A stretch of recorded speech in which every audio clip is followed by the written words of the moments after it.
Doug, hi. I thought it was a lot easier to talk about this by showing you rather than trying to address it in an email. So what you're struggling with, I guess, is really the hierarchical structure of some summary bars and children and grandchildren. So this section of the project view gives you, I think you understand that, gives you a sort of visual hierarchy of what's happening on the body of the plan. So a summary bar like Spectrum is also in the project view, and it's got children, and they're underneath the Spectrum one.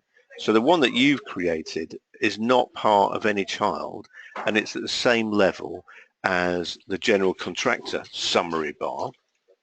And you've made a child that you want to put it in, a summary bar you want to put it in, called Forrester. So if I just get rid of those drawings. So again, so we can collapse the view on the left-hand side, and we can collapse the view on the bar chart. So you can see now at this level, you've got two bars, the general contractor summary with children, and the one called Aquitaine Regional.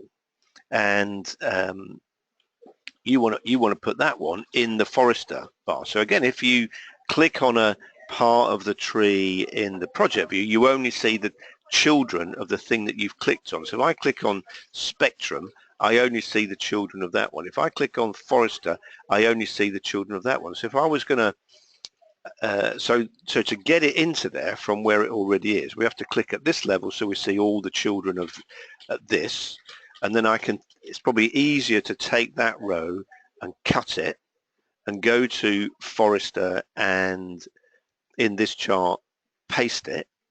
So then you've put it away from this level, so then you don't have it at the top level, you've only got it in here, and I believe that this view has got a sort on it from the spreadsheet task ID column, but also you've got two empty rows here, so you don't necessarily need those.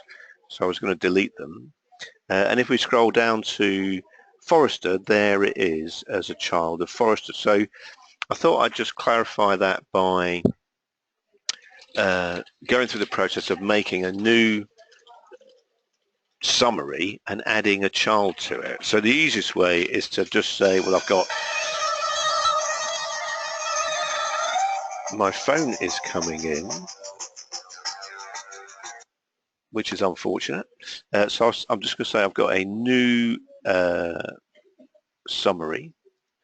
So I enter a new thing there, I make a new task on the body of the bar chart, I convert that into a summary.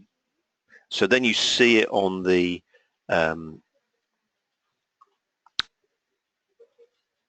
it's not a child of general contractor. So so let me undo that, because really what I wanted to do was to say, if I want it in general contractor, I click at this level and I go to the bottom of this level and I then say I've got a new summary,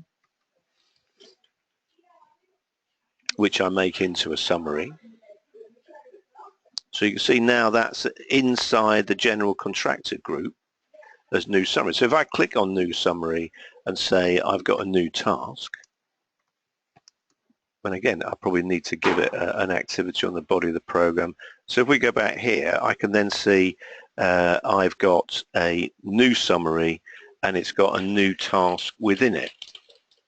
Okay, so so the other way of doing it,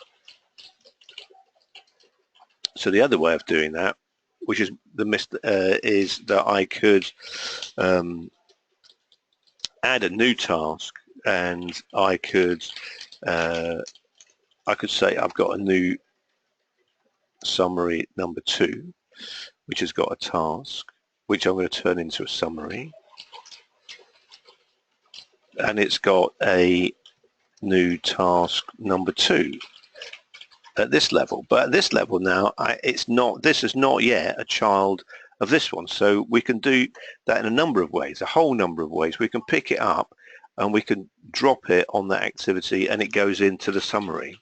You see the summary change length. If I undo that, I could, with this row selected, on the Home tab, I could use the indent button, and it would have the same effect. It would drop it into the one that it's next to.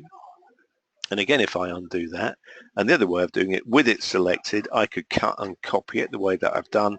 And I can also pick up the graphic and I can drop it in another chart, and it's saying, where do you want to put it? And you could choose it. And so in a number of ways, graphically, you can manipulate the hierarchy. So hopefully that makes sense. I will also, whilst we're here, point out that I thought the cost column is wrapping around because it's got decimal places. So the easiest way is to select the whole column, to format that column as a currency with no decimal places, and then it can be narrower and it won't wrap the bar chart. So, so there you go. So I hope you have a good weekend. Bye for now.